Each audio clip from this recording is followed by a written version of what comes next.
student.id field, and name, and department, and taught cred. But now that we have a name, you're going to tell me to put what around this whole thing? Projection name. Yeah. Yeah. We could say student.name, but you know, there's only one name in that entire table. One name column in that entire table, so it doesn't really need a source. Yeah. It depends on what that user means by that statement. Do they want student IDs or do they want names of students? That's going to change our job over here. I'm just trying to find real-world examples of making this relational algebra make any sense at all to you guys, right? Do you imagine that getting names of students taking a class is something that we might ask of a database like this that is describing a university campus? Oh, how about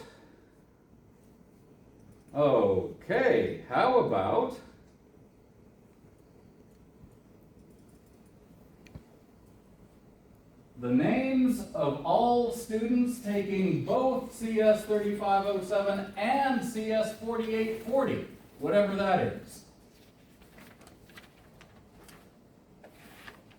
We know how to get the names of all people taking CS 3507, and again, we probably have to specify which year and section. Otherwise, we're going to get the names of all students in the database who have ever taken CS 3507 if we don't filter on those. And I mean, maybe that's what they mean, but this is why the IT people get a little snippy with us when we come up to their help desk and we just ask, hey, can you do this for me? And, you know, we don't give enough details. Because they're going to have to provide details to the database, otherwise it gives just too much information that the people weren't really asking for. So I guess this is the data structure of that statement up there, but I'm going to erase it. Hope I don't have to rewrite it again. I probably will. But it was in the way. You know what? Let me change the question to, so I'm not changing the question, but that relational algebra statement returns the names of all students taking CS 3507. What is the relational algebra student that returns the names of all students taking class CS 4840? Well, it's probably going to be exactly the same as this. We're just going to change this value. In fact, it would be great if I could just use an or here and say where course ID is equal to this or that. But I mean, I don't know that relational algebra has that operator. I didn't see it in that in any list of relational operators. But I do know that if I do something like a projection name and then selection from takes and semester is equal to fall, and year is equal to 25, and section is equal to 1, and course ID, this is the important one, is equal to CS 4840. Did I follow the instructions? Okay, sure. And that's the grabbing out of the takes table, and we're going to join to that. Takes.id is equal to student.id. Any matching records from the student table that matches the IDs in this returned statement. And this is just going to return all of the names of students who are taking CS 4840 in this semester, assuming both of those classes are happening this semester, which probably when I first typed that slide in was the case. This is one column of names. This is another column of names. How do I do vertical concatenation? Do I have an operator for that? Union. Union. What is that operator? It's like the, Big capital U.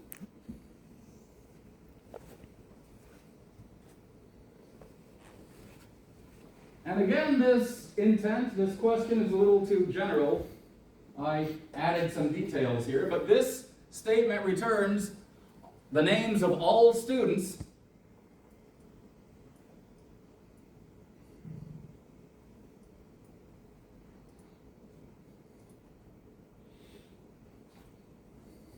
that's not quite right.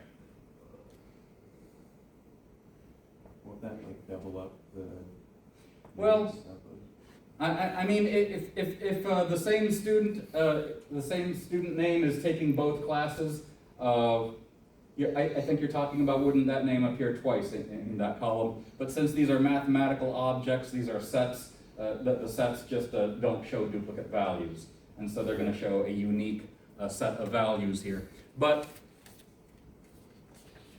isn't it possible that some people in this classroom are taking database, or some people on this campus, some CS majors on this campus are taking database class this semester, and some people on this campus are taking data structures and algorithms this semester?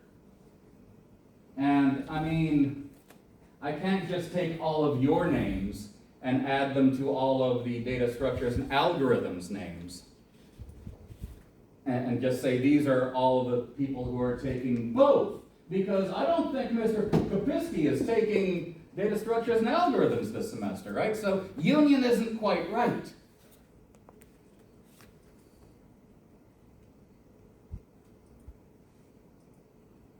But I think I pushed you into it, maybe.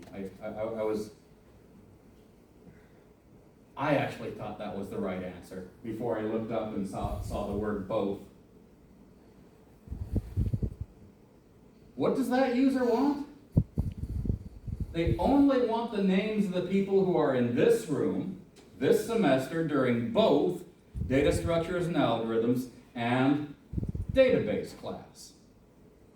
So they don't want Michael's name in there, they don't want Matthew's name in there, they don't want Preston's name in there, because when they walk into data structures and algorithms class, those three people aren't there.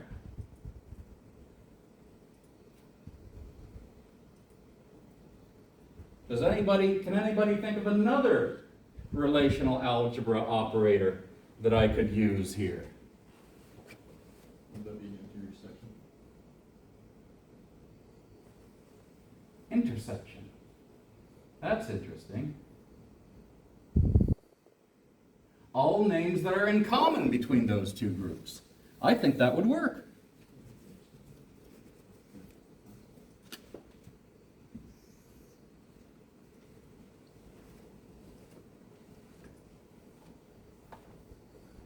Yep, everybody's name from this classroom, and then match them to everybody's name in the other classroom, and anybody whose names are the same between the two classrooms, those are the only names we should return.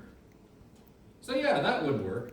And I mean, it's not one of the fundamental operators. Do you remember what the book author said was an alternate way of doing intersection?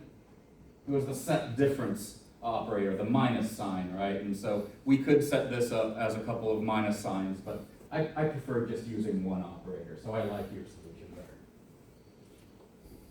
I don't have much time left to finish this up, so let me just say that the way that I just described getting that solution, I think there's a third operator I could use between these two tables.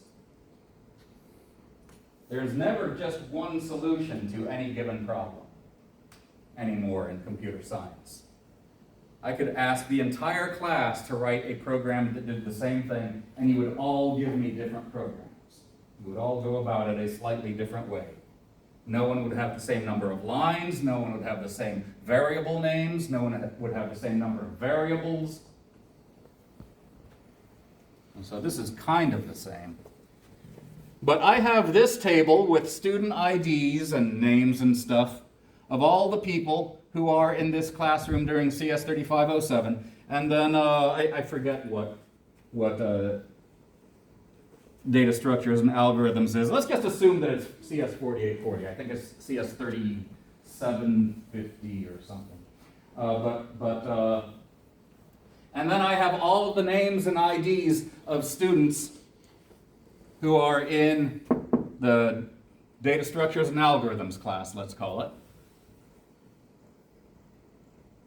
And some student IDs and names in this table are the same as some of the student ID name rows in this table, right? And we know about an operator that looks for things, same values to match, right?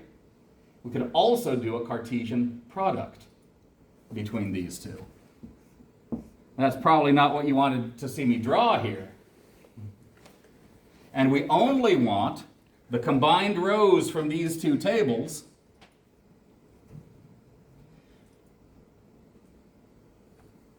Oh, actually, I better take the projection out because otherwise I don't have student IDs here. I just have names. So, okay.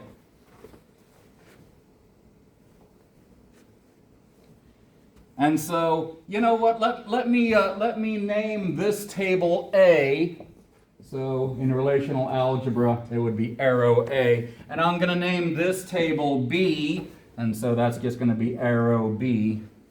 And then I'm joining these two tables on the basis of A dot student ID is equal to B dot ID. And now I have double size rows. All of the information from this table about a student who's taking CS 3507 and that same student's information but because they happen to be taking this other class. And again, I'm just going to project out of this monster table. I now have two versions of ID. A.ID and B.ID. It doesn't really matter which one I choose. Oh wait, I also have two versions of name because I haven't eliminated those yet. So I could use A.name. In this case, I just chose B.name. Does that make sense? I mean, this is actually more work than intersection. Intersection was the better idea. But maybe I didn't think of intersection when I was typing in my commands.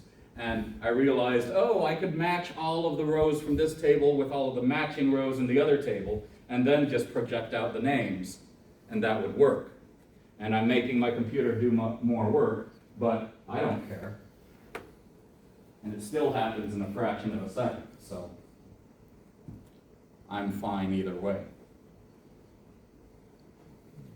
Do we feel comfortable enough with building algebraic relational algebra statements that I can give you a relational algebra assignment here? So I didn't put it up on D2L, and anyway, I'm not going to be here Friday of next week. So I'll probably have it up on D2L by Monday, and probably give you a week and a half to do it. Maybe. I'm not going to make it due the Friday of the next week because then people who are going to DigiKey will feel like they have something due that day. I guess I'll make an assignment due on Monday. At least give those DigiKey kids the weekend. Because they're not going to do it before the DigiKey contest, are they? No, that would be wrong. All right. And in that case, I think that's all the time I have for you today. Thank you for your attention. Have a good weekend. I'll see you on Monday.